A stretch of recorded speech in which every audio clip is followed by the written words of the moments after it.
My name's Gavin McAdams, the Director of Bands here at Clinton. Been doing it here for 8 years, 1 year as an assistant, and the last 7 years as the head band director. Home game, we have a lot of procedures or a lot of different things to take care of during that day. So usually kind of going backwards from that, our Thursday night rehearsal we consider to be one of our most important rehearsals. It's because any changes we add in from the show standpoint happen during that time, and anything that we talk about for Friday, game day, happens during that time.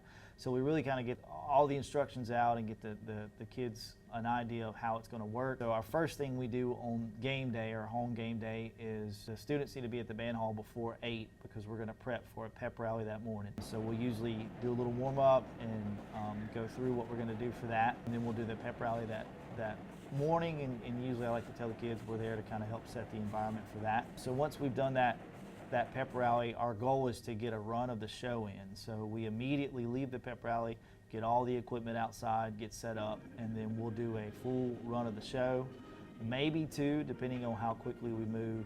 And we call those a performance run. So it's a performance run, just putting ourselves in the atmosphere of what does it feel like to perform at the game, or what does it feel like to perform at the competition. And then we've got to make sure equipment kind of goes in different places. So the kids know where that goes. Props go in a certain area, and front ensemble equipment stuff goes in a certain area on game day so it can be stored. And then all the students come back up by about 5:15, and then they would have done things like set their uniform out in certain areas and things like that. So when they get there, their job is to get in full uniform. Then we go through a warm-up routine.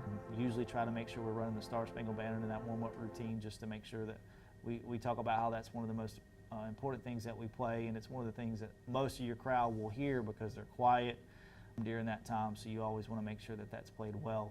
So we'll do that one routine, run that, and then we line up and we'll cadence into the stadium. When I say cadence in, it's just the drum line will play what they call a cadence, and a lot of times you have different type cadences or drum grooves or beats or however you kind of want to describe it, but it's just to help set the tempo.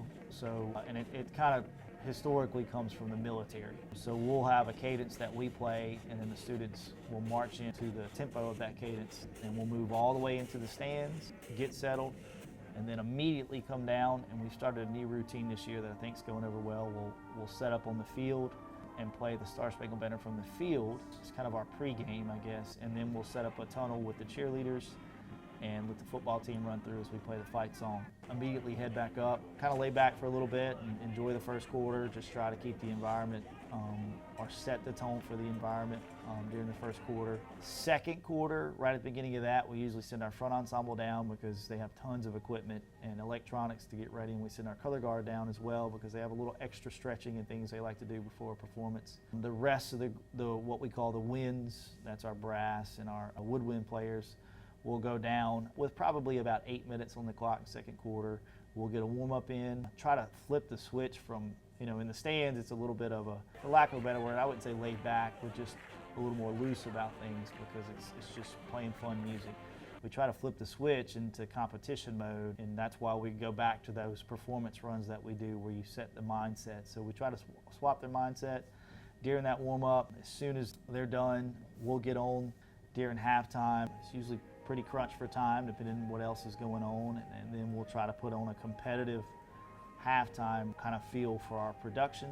Then from there, we leave off the field. Our front ensemble gets all the equipment back up top at the beginning of third quarter.